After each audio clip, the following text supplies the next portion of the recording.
Students ध्यान दीजिए, ये तीसरा जो संबंध है आपका है तत्समक संबंध, जिसको हम लोग इंग्लिश में कहते हैं आइडेंटिटी रिलेशन।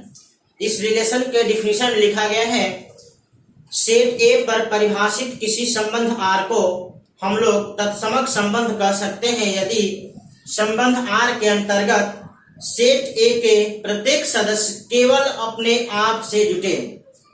यहाँ पे जो शब्द है केवल और प्रत्येक, इस पे ध्यान देना होगा।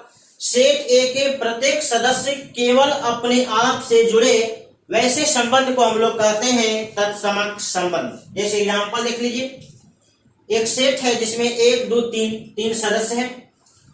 इसमें आपको एक रिलेशन लिखा गया R1, जिसमें आपको लिखा गया 1 1 से जुड़ा, 2 2 से जुड़ा, 3 3 से जुड़ा। यहाँ पे देखिए सेट ए के जितने भी सदस्य हैं सब अपने आप से जुड़ गए, इसलिए यह रिलेशन तत्समक संबंध के शर्त को सेटिस्फाई कर रहा है। अब दूसरा रिलेशन आपको नीचे लिखा गया, इसमें 1 1 से जुड़ा, 2 2 से जुड़ा, 3 3 से जुड़ा, इसके साथ साथ 1 2 से भी जुड़ गया। तो यहाँ जो ये जो पेयर है, ये पेयर इसके डिफिनीशन के अनुसार नहीं हुआ, क्योंकि यहाँ पे लिखा गया कि सेट ए के जितने भी सदस्य हैं वो केवल अपने आप से जुड़ने चाहिए, किसी और से नहीं जुड़ना चाहिए। जैसे 1 1 से जुड़ा है और 1 2 से भी जुड़ गया, एक अपने आप से ही नहीं जुड़ा, एक किसी और के साथ भी अपने अलावा किसी और से भी जुड़ गया, इसलिए इस पेयर की वजह से यह आपका तत्समक संबंध नहीं है। आगे हम आपको डिस्कस करेंगे रिफ्लेक्सिव, जिसमें आपको रिफ्लेक्सिव के कंडीशन में आ जाएगा। फिलहाल यह जो संबंध है तत्समक संबंध के कंडीशन को फॉलो नहीं कर रहा है, इसलिए यह तत्समक संबंध नहीं है। अब अगला एग्जांपल इसमें तीसरा दिया गया, 1 1 से जुटा, 2 2 से जुटा, लेकिन 3 3 से नहीं जुटा। यहाँ पे प्रत्येक सदस्य को अपने आप से जुड़ना अनिवार्य है, जबकि इसमें 3 सदस्य था, 2 सदस्य अपने आप से जुड़ा, तीसरा सदस्य अपने आप से नहीं जुड़ पाया। इस वजह से ये जो नीचे का जो संबंध लिखा गया ये आपका आइडेंटिटी संबंध नहीं है। अगर गौर से देखा जाए तो यहाँ पे इसको हम लोग आगे डिस्कस करेंगे, रिफ्लेक्सिव भी हो जाएगा, ये भी रिफ्लेक्सिव होगा, लेकिन ये रिफ्लेक्सिव नहीं होगा। अभी फिलहाल हम लोग तत्समक संबंध के बारे में बात कर रहे हैं, आप इसको नोट कर लीजिए। संबंध का जो अगला टाइप है स्वतुल्य संबंध, जिसको इंग्लिश में कहते हैं रिफ्लेक्सिव रिलेशन। इसको समझ लीजिए क्या होता है।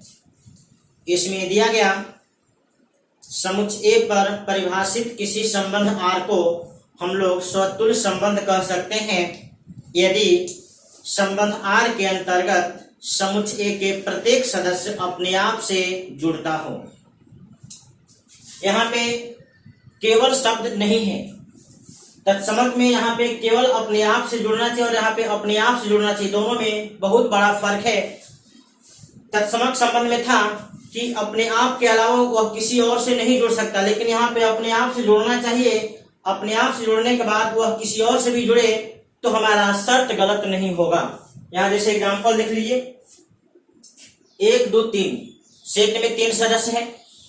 पहला एग्जांपल में लिखा गया 1 1 से जुटा, 2 2 से जुटा और 3 3 से जुटा, यानी सेट ए के प्रत्येक सदस्य अपने आप से जुड़ गए, इसलिए यह आपका रिफ्लेक्सिव रिलेशन है। और गौर से देखा जाए तो आपका आइडेंटिटी रिलेशन भी होगा, क्योंकि इस रिलेशन में केवल अपने आप से सदस्य जुड़े हुए हैं, अपने आप के अलावा किसी और से जुड़ा हुआ नहीं है, इसलिए इस रिलेशन को हम लोग आइडेंटिटी रिलेशन भी कह सकते हैं और रिफ्लेक्सिव रिलेशन भी कह सकते हैं। यानी इसको हम लोग स्वतुल्य और तत्समक दोनों संबंध कह सकते हैं। इसमें आ जाइए दूसरा संबंध में 1 1 से जुटा, 2 2 से जुटा, 3 3 से जुटा, इसके अलावा 1 3 से भी जुटा और 2 3 से भी जुटा। तो जो हमारा शर्त है कि सेट ए के प्रत्येक सदस्य अपने आप से जुड़े होने चाहिए, आपका शर्त यहाँ तक क्लियर हो गया। अब इसके अलावा अगर कुछ और भी बात है तो इस डिफिनीशन से कोई लेना देना नहीं है, यह डिफिनीशन गलत नहीं होगा। लेकिन अगर हम तत्समक का डिफिनीशन देखें तो डिफिनीशन यहाँ पे गलत हो जाएगा, क्योंकि वहां पे दिया गया है कि प्रत्येक सदस्य केवल अपने आप से जुड़ना चाहिए, किसी और से नहीं जुड़ना चाहिए। लेकिन यहाँ पे ऐसा कोई जरूरी कंडीशन ये है अपने आप से जुड़ गया, इसके बाद वह किसके साथ जुड़ रहा है कोई फर्क नहीं पड़ता। यह रिलेशन आपका स्वतुल्य होगा यानी रिफ्लेक्सिव होगा, लेकिन आइडेंटिटी नहीं होगा, क्योंकि एक से भी जुटा और एक 3 से भी जुटा। यहाँ पे अपने आप के अलावा किसी और से भी जुट गया, यह चीज स्वतुल्य संबंध में चलेगा लेकिन तत्समक संबंध में नहीं चलेगा, आइडेंटिटी वाले में नहीं चलेगा, क्योंकि वहां पे केवल बराबरी के साथ जुड़ना चाहिए, डिफरेंट एलिमेंट का आपस में जुड़ाव नहीं होना चाहिए। चलिए इसमें आ जाइए, तीसरा में एक से जुटा, दो से जुटा और 3 से जुटा। तो यहाँ पे सेट ए में 3 सदस्य थे, तीनों का पेयर इसमें होना चाहिए था, लेकिन नहीं है। एक से जुटा, दो से जुटा, 3 से नहीं जुट पाया। इसका मतलब यह हुआ कि यह रिलेशन रिफ्लेक्सिव नहीं है, क्योंकि सेट ए के प्रत्येक सदस्य अपने आप से नहीं जुड़ पाए। यहाँ पे सेट ए में 3 सदस्य था, 2 सदस्य अपने आप से जुड़ा, तीसरा सदस्य अपने आप से नहीं जुड़ा। इस वजह से यह रिलेशन रिफ्लेक्सिव नहीं हुआ, और साथ ही साथ आपका यह तत्समक भी नहीं होगा, क्योंकि यहां भी आपको प्रत्येक सदस्य अपने आप से जुड़ा होना चाहिए।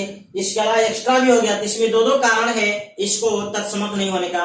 पहला कारण तो यहां दिख रहा है कि 3 जुटा, इस वजह से भी आपको तत्समक नहीं होगा। दूसरा वजह है कि एक जुटा, दो से और 3 से इसमें नहीं है। इसके 2 कारण है तत्समक नहीं होने के, इसलिए रिलेशन तत्समक भी नहीं है और स्वतुल्य भी नहीं है। यह रिलेशन तत्समक भी है, स्वतुल्य भी है। यह स्वतुल्य है लेकिन तत्समक नहीं है। मतलब यहां से हमें एक बात स्पष्ट हो गया कि यदि कोई रिलेशन तत्समक है तो वह रिफ्लेक्सिव निश्चित रूप से होगा, लेकिन रिफ्लेक्सिव है तो कोई जरूरी नहीं कि वह तत्समक होगा ही। इस बात को नोट कर लीजिए, हम आपको नोट में करके लिखवा दे रहे हैं। यहाँ एक नोट समझ लीजिए, प्रत्येक तत्समक संबंध स्वतुल्य संबंध होगा, लेकिन प्रत्येक स्वतुल्य संबंध कोई जरूरी नहीं कि तत्समक संबंध होगा।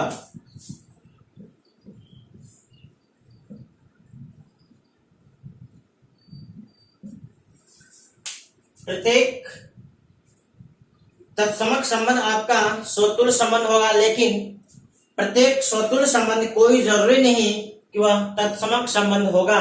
इस बात को आप लोग नोट कर लीजिए। एग्जाम्पल में आपको यह बात स्पष्ट कर चुके हैं।